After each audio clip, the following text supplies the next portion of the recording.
Hello, everyone. This is David Byrd from the Minority Business Development Agency, otherwise known as MBDA, at the U.S. Department of Commerce. I'm very glad to join all of you here today. We've had a little bit of a technical glitch, but we're working around it, and I thank Keith Moore and his team for inviting MBDA to take part in today's first ever Innovation in Agriculture and Energy Opportunity Summit. I remember when Mr. Moore came to me and brought the idea that he wanted to do this summit, and MBDA was very glad to join in with some of our staff as well as myself to come on and talk about what we're doing at MBDA. I just want to introduce myself for those of you who don't know much about me. I came over from HUD to MBDA last November as the National Deputy Director, and then in June of this year, the Secretary of Commerce and the White House named me the new National Director. I'm the 18th National Director in the 51-year history of the organization. For those of you who don't know, MBDA was created 51 years ago. And we exist under Executive Order 11625. And we have one main goal, and that is the competitiveness and growth of minority-owned businesses.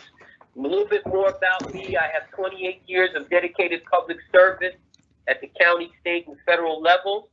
And this is the fourth presidential appointment of my career. As I shared with you, I was the Deputy Assistant Secretary at HUD before I came over. I previously served at the Department of Education and at the U.S. Department of Health and Human Services, as well as the Social Security Administration. Next slide, please. So for those of you who are listening, continue to listen. Thank you so much. And thank you so much for helping me out here with the slide presentation. As I told you, MBDA is 51 years old. And when we were created, there were 332,000 minority-owned businesses in this country. Today, there are 11 million that employ more than 8 million people. That is worth $1.8 trillion to the U.S. economy. If minority-owned businesses did not exist, we would have to invent them. Next slide, please. Let me just tell you again a little bit about MBDA. Our mission is economic growth and prosperity and competitiveness of minority-owned businesses in this country. We are the only agency in the U.S. federal government that has that mission since 1969. Next slide, please. And we do that by measuring our impact in three ways: access to capital, access to contracts, access to market. Access to capital, we've helped minority-owned businesses gain access to $1.6 billion in capital last year. Access to contracts. Last year, MBDA helped minority-owned businesses gain $3.1 billion in contracts. 68% of those contracts were with the private sector. Only 32% of those contracts were with the federal government. And I make that point, ladies and gentlemen, for a specific reason, and that is because some people out there in the general public have a misnomer that MBDA, the only thing it does is it helps minority-owned businesses get government contracts. That couldn't be further from the truth. 7 out of every 10 contracts we help minority-owned businesses get are with the private sector. And then access to markets. We have four export centers located around the country that help minority-owned businesses get into the exporting game. We have a center out in Sacramento, California, that focuses on the Pacific and the Far East. We have a center in San Antonio that focuses on Latin America. We have a center in Miami that focuses on the Caribbean. And we have a center in Chicago that focuses on Africa. Next slide, please. Some of you may or may not know, and it's very apropos to this summit because it is called Agriculture and Innovation in Agriculture and Energy. And we have just concluded an agreement and a memorandum of understanding, otherwise known as the MOU, with the U.S. Department of Energy's Office of Economic Impact.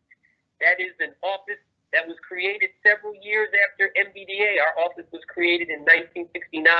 Their office was created in 1974, specifically to help minority-owned businesses in the business of energy. So they do very similar to what we do, but they only focus on energy and energy businesses, helping minority-owned businesses in the energy sector. And what we've done is we've concluded an agreement with them where they're going to work with MBDA to help us help minority-owned businesses crack the utility industry and as well as the energy companies, as well as the 19 federal labs that are out there that do enormous amount of government contracts, not only with the private sector, but with the universities as well.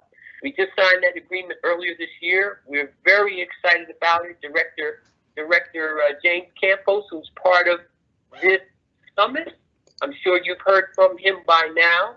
Director Campos and I are working together. Our staffs are working very close together to make this partnership work. I applaud Director Campos for the work that he has done, especially in identifying jobs in the energy sector that no longer need a background check, so that specifically people with background check blemishes, if they're coming out of incarceration, will be able to work in a number of jobs in the energy sector due to Director Campos and the work of his staff. Next slide, please.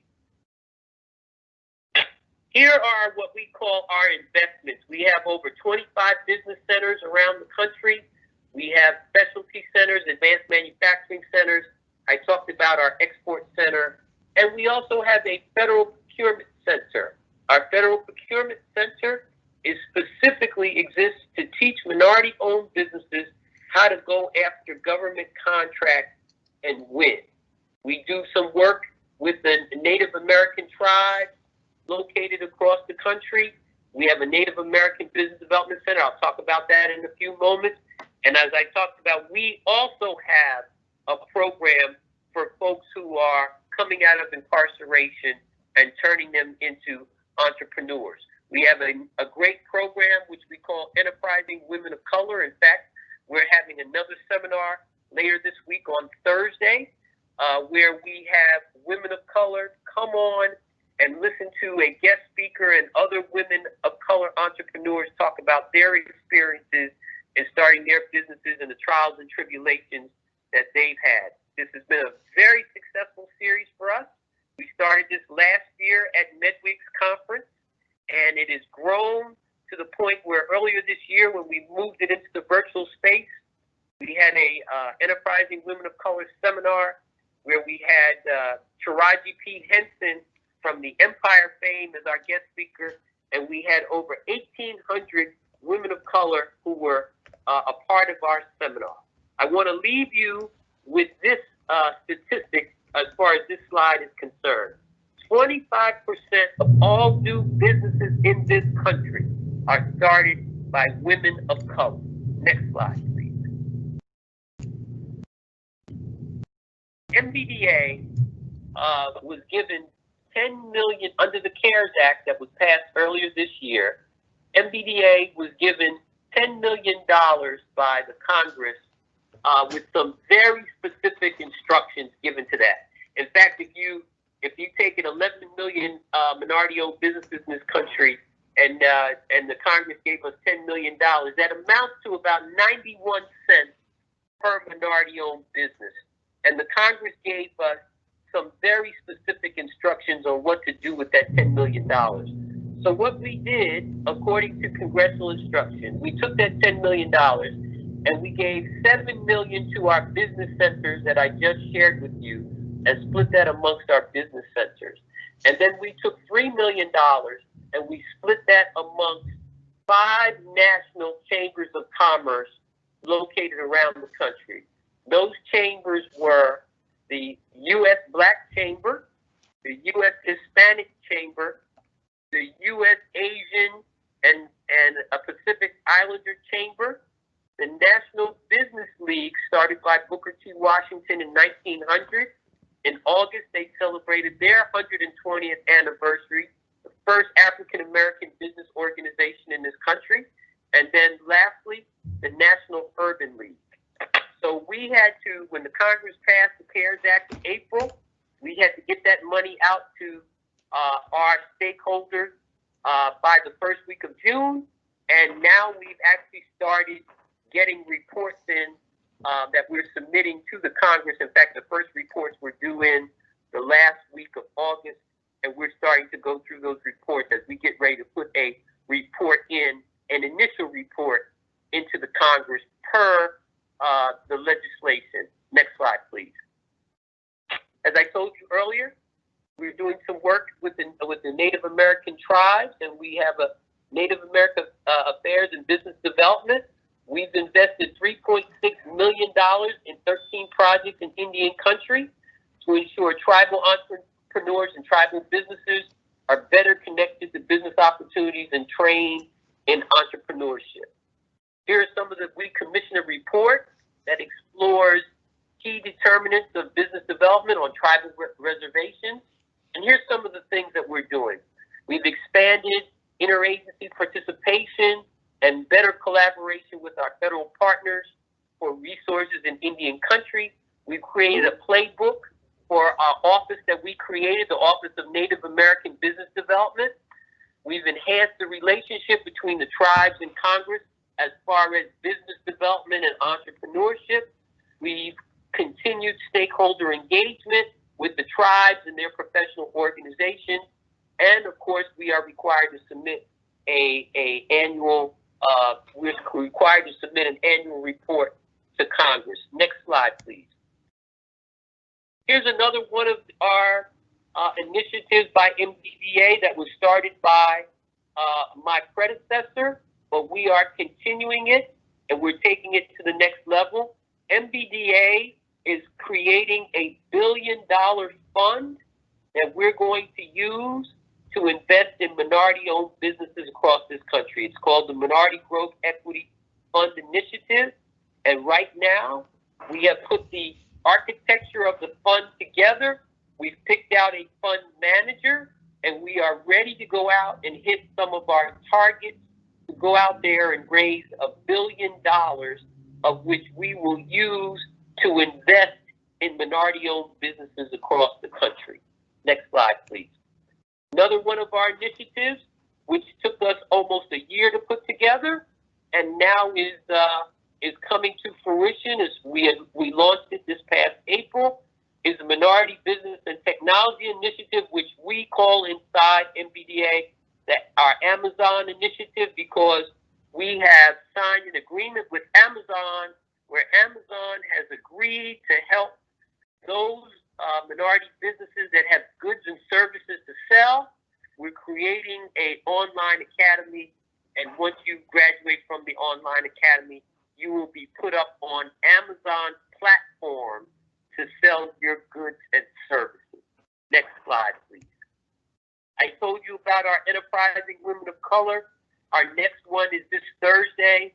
Our partners are Coca-Cola and the National Minority Supplier Development Network.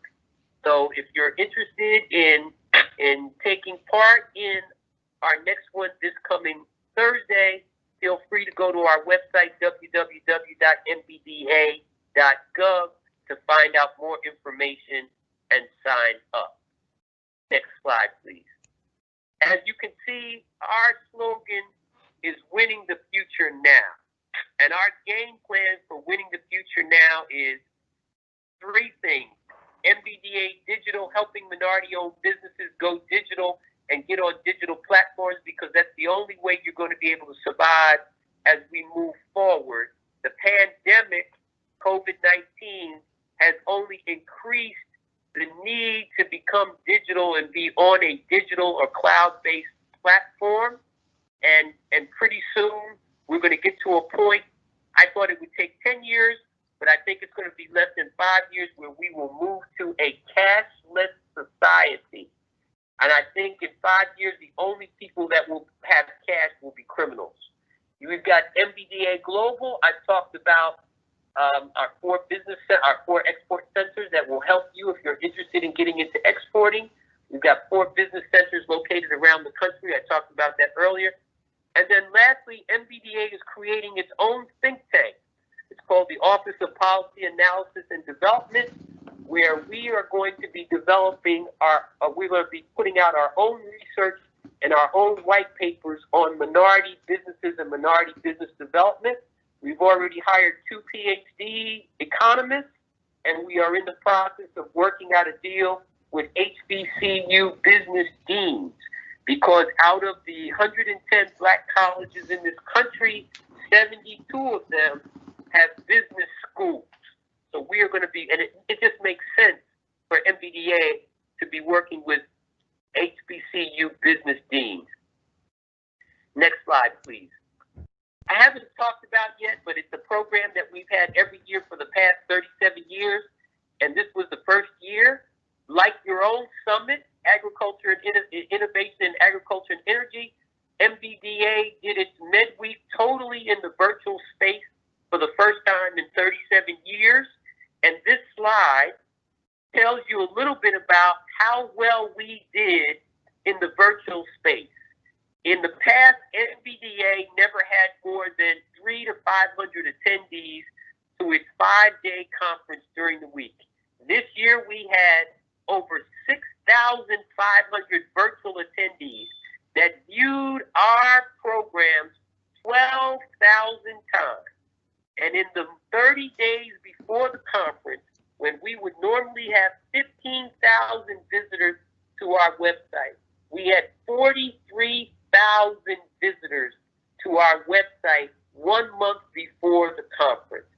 And if you see on this slide, we had 8 different foreign countries where people joined us on our midweek, although I'm still trying to figure out what people in Finland were looking for when they came to our website. The last thing I want to tell you is that we came up with an idea from midweek that turned out to be very successful, and we're going to continue to push it in further out in the years ahead. We came up with an Buy MBE Saturday, and we modeled that after American Express's successful Buy Small Business Saturday, which is always the Saturday after Thanksgiving.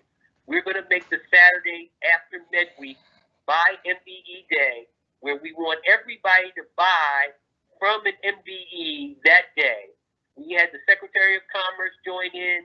We had people all over the country. We promoted it through our business centers. It was picked up by national media, and we've got a lot of hits. It turned out very well, and we're going to be looking forward next year to go beyond awareness and go to measuring the impact as well.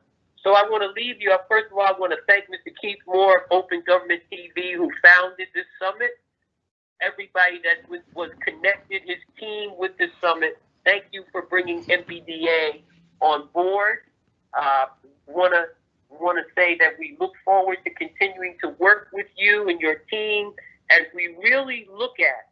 A lot of people don't think of minority ranchers and farmers as MBEs, but indeed they are. And that is something that MBDA is going to be focused on as we move forward. So again, thank you very much for including us. And if feasible or if it's appropriate, I'll take questions if that's what the group would want me to do. Sure. Does anyone have any questions for Mr. Byrd at this time? You can type it into the Q&A section on the right side, and we will get that taken care of. I have a question in reference to possible introduction to partnerships. As a small business, a technology business, sometimes we might want to hook up with a Fortune 500 company. Do you offer any type of programs for that situation? No one has ever asked us that question, but I don't see why we can't pursue it. I mean, we have MOUs with various organizations across not only federal partners, but we have MOUs with chambers of commerce and other organizations. We've recently been approached by corporate entities that want to work with us because of our business centers and what we do when they're looking for minority businesses for contracting, subcontracting, and the like. So I don't believe anybody asked us or come to us in the way that you did, but I don't see why we couldn't do that. Go ahead, David. Let's continue your email. Yes, again, dbird@nbda.gov. Mr. Byrd, one question. Thank you so much, Pete, and thank you so much, Mel. Well, Mr. Byrd, one last question from the attendees. This is Joyce Matthews from Fairfax Schools. Question is, have you done any work with young entrepreneurs, which is extremely important to put them in the pipeline as early as possible? How do you work with young entrepreneurs? You know what? That's a great question, Melvin. That's a great question from the person who asked that. No, to my knowledge, no, we have not. We don't treat them any differently than anybody else. Meaning, if they were to approach us and come to us, we would work with them. But that's a great idea because I've had some thought about kidpreneurs, if you will, kid entrepreneurs. Great. I think they are. There's some great success stories out there of minority kids who have been doing some great things in terms of starting their own business. But no, we have not. But thank you. But that doesn't mean that they can't come to us today, tomorrow. It's just that we haven't focused on them separately like some of the other initiatives that we have. For example, I have an initiative on 8A firms because there's some research that shows me that the number of contracts going to 8A firms have been going down. There's another initiative I'm launching to work with minority firms that are owned by veterans because I see a lot of programs for vets, but I don't see programs for minority vets who own businesses. I've got another initiative where I want to get minority firms into the business of space. And I'm not talking about the space in your house, but outer space.